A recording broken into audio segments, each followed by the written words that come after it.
Impact Family, impacting the world through healthy family. Shalom saudara-saudara, apa kabar? Saya harap saudara semua dalam keadaan baik ya.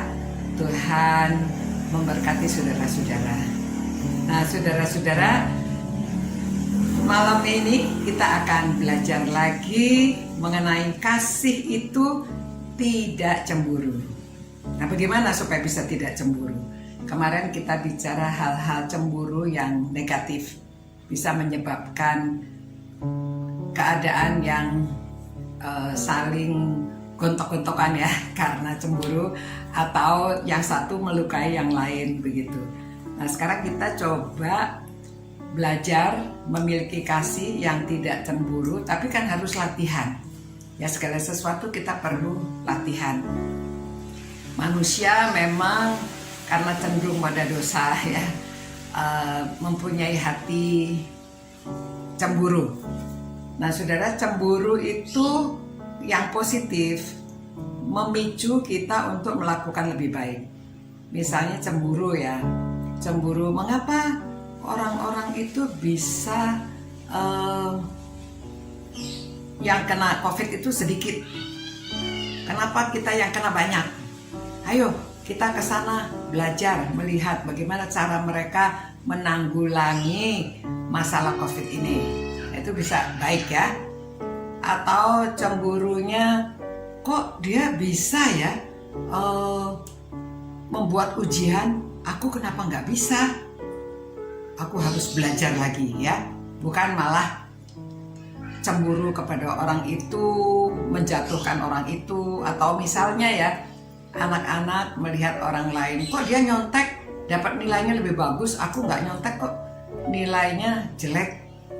Tapi kita bisa melihat bukan cemburu karena dia melakukan sesuatu yang tidak baik, tetapi kita harusnya, wah nggak apa-apa, aku sekarang nilainya jelek, tetapi nanti di lapangan aku lebih berhasil karena aku melakukan semuanya benar-benar dari otak sendiri. Jadi kita sebagai orang tua mungkin kepada anak-anak kita bisa memberi masukan-masukan supaya mereka tidak mudah cemburu ya. Kadang-kadang kita bisa mengajak anak-anak ikut berlomba, tetapi diberitahu dulu, orang berlomba itu bisa menang bisa kalah. Jadi kalau kalah ya latihan lagi supaya lain kali lebih baik ya. Jadi kalau di rumah juga bisa main games misalnya seperti main Monopoly atau seperti main Scrabble ya. Main di rumah itu kalau ada waktu ada games sambil mengajar. Orang itu bisa menang bisa kalah. Kadang-kadang anak-anak tuh dia mau kalau kalah, ada yang nangis kalau kalah ya, menangis. Tetapi kita beritahu namanya permainan, namanya hidup ini. Ada menang, ada kalah. Tapi pada waktu kita kalah, kita coba berlatih lagi supaya lain kali kita bisa menang. Begitu. Jadi diberi masukan, dipicu supaya next time better, ya. Jadi bukannya cemburu. Nah, jadi kasih itu perlu dipupuk ya. Seperti tanaman dipupuk supaya dia tumbuh lebih baik.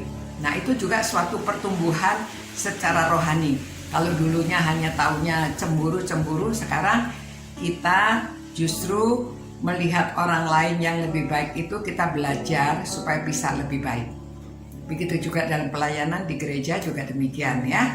Supaya bisa jadi singer yang lebih baik, jadi WL yang lebih baik, bisa menjadi pelayan-pelayan lainnya ya, mengajar sekolah minggu dan lain-lainnya.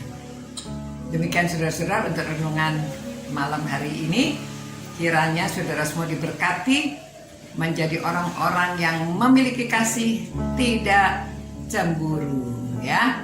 Nah, mari kita berdoa dan tetap memohon, Tuhan, kiranya Engkau memberi kami hati yang kasih sehingga kami tidak mudah cemburu yang negatif, melainkan tolonglah kami juga dapat mengajarkan kepada anak-anak supaya mereka tidak cemburu yang negatif, melainkan cemburu yang positif memicu mereka untuk menjadi lebih baik.